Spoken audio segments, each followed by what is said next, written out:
Morning students. जो next topic हम continue करेंगे वो है ट्रांसफ़र ऑफ हीट। ठीक है, हीट हमने हॉटनेस के बारे में पढ़ा, उसे मेजर करने वाली डिवाइस या इंस्ट्रूमेंट के बारे में हम पढ़ चुके। थर्मोमीटर होता है।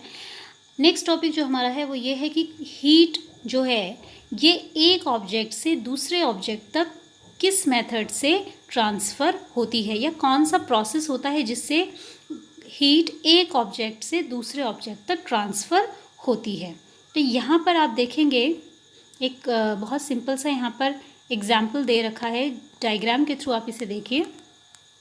तो यहाँ पर आप देखेंगे flow of heat through a metal strip.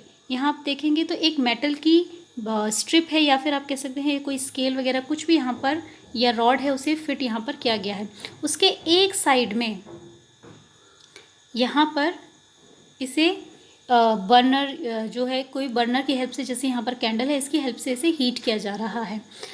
इसमें कई जगह पर यहाँ पर वैक्स अटैच की गई है, यानी मोम लगाई गई है। हमने केवल इसके एक एंड को गर्म किया है, लेकिन कुछ देर बाद होता ये है कि जो दूसरे साइड की जो मोम लगा रखी थी, वैक्स लगा रखी थी, ये धीरे धीरे मेल्ट होके नीचे गिरने लगी हैं। तो ये हमने तो गर्म केवल एक एंड को किया है, लेकिन ये बाकी जगह भी क्या होने लगती हैं, धीरे धीरे गर्म होने लगती हैं जैसे जैसे टाइम बढ़ता रहता है। तो इसका मतलब ये है कि हीट एक एंड से इस एंड से यहाँ तक धीरे धीरे ट्रांसफ़र हो रही है। तो ये मेथड क्या है वो हम देखेंगे। तो आपने ट्रांसफ़र ऑफ हीट हेडिंग लिखनी है। उसके बाद आपने नेक्स्ट जो इसमें वो मेन हेडिंग है, उसकी फर्स्ट मेथड है जो ट्रांसफ़र ऑफ हीट का, फर्स्ट है कंडक्शन। ये आपने हेडिंग लिखनी है, इसकी डेफिनेशन लिखनी है। The process by which heat is transferred from hotter end to the colder end of an object is known as conduction. यानी वो प्रोसेस जिसमें गर्म एंड से, हॉटर एंड से कोल्डर एंड की तरफ हीट का ट्रांसफ़र होता है। ये हॉटर एंड था, यहाँ से कोल्डर एंड की तरफ हीट का ट्रांसफ़र होता है। तो इस मेथड को कंडक्शन कहते हैं। ठीक है, कंडक्शन के बारे में लिखने के बाद आपने नेक्स्ट लाइन में एग्जाम्पल लिखना है कंडक्शन का, और कंडक्शन का एग्जाम्पल आप लिखेंगे इन सॉलिड्स। जो भी मोस्टली सॉलिड मटेरियल्स होते हैं उसमें कंडक्शन मेथड के थ्रू ही हीट ट्रांसफ़र होता है। नेक्स्ट है इसमें जो नेक्स्ट प्रोसेस आपने नेक्स्ट जो लिखना है वो प्रोसेस नहीं है, वो कंडक्शन मेथड के बेसिस पर हम मटेरियल्स को दो टाइप में डिवाइड कर सकते हैं। तो आपने हेडिंग लिखनी है TYPES types of materials LSA। ठीक है, on the BASIS basis of conduction. Conduction के बेसिस पर मटेरियल्स कितने टाइप के होते हैं। तो आपने इसमें A लिखना है कंडक्टर।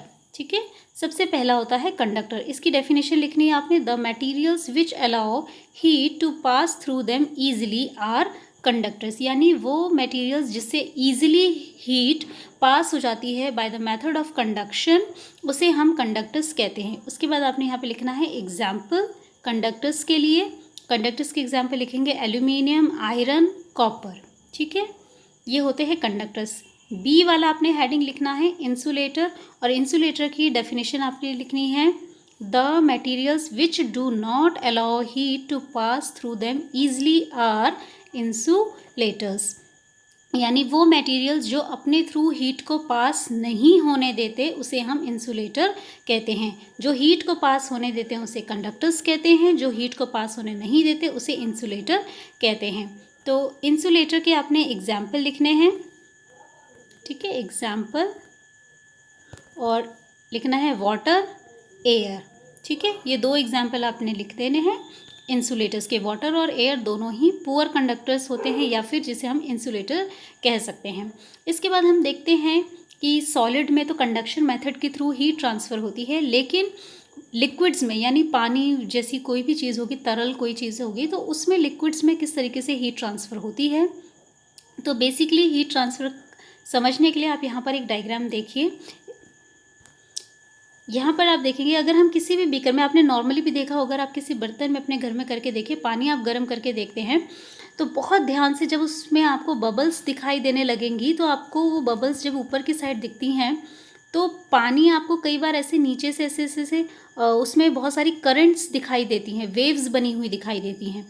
ये वेव्स बहुत ध्यान से देखेंगे तो आपको ऐसा लगता है पानी मूव कर रहा है, वाटर मूव कर रहा है। तो एक्चुअली में होता क्या है, जब हम इसे जैसे यहाँ पे बर्नर के थ्रू एनर्जी या हीट प्रोवाइड कर रहे हैं, हीट प्रोवाइड होने से जो वाटर के मॉलिक्यूल्स इस हीट के नज़दीक हैं, सरफेस के नज़दीक हैं, वो गर्म हो जाते हैं। जैसे ही वो गर्म होते हैं तो वो बबल्स बन के ऊपर की ओर चले जाते हैं और ऊपर का जो कोल्ड वाटर है, ठंडा पानी है, वो नीचे आ जाता है, नीचे आता है, फिर अगेन उसे हीट मिलती है, वो गर्म होता है, वो ऊपर जाता है, फिर ऊपर का ठंडा पानी नीचे आता है और ये प्रोसेस कंटिन्यू होती रहती है। इस तरीके से पानी घूमता रहता है जब तक कि वो पूरे के तरीके से गर्म नहीं हो जाता है।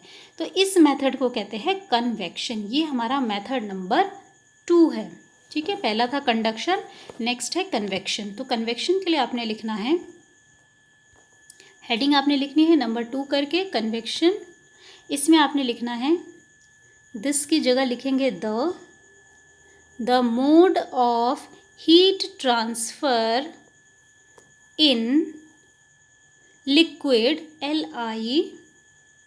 LIQUID, liquid is known as convection. Liquid में जो लिक्विड्स में वाटर हो गया, जैसे हमने अभी एग्जाम्पल देखा, इसमें जो हीट ट्रांसफ़र होती है ये कन्वेक्शन मेथड के थ्रू होती है। इसके अलावा न केवल वाटर में बल्कि एयर भी कन्वेक्शन मेथड के थ्रू ही उसमें हीट ट्रांसफ़र होती है। तो इतना आपने अपनी कॉपी में आज की डेट में लिखना है।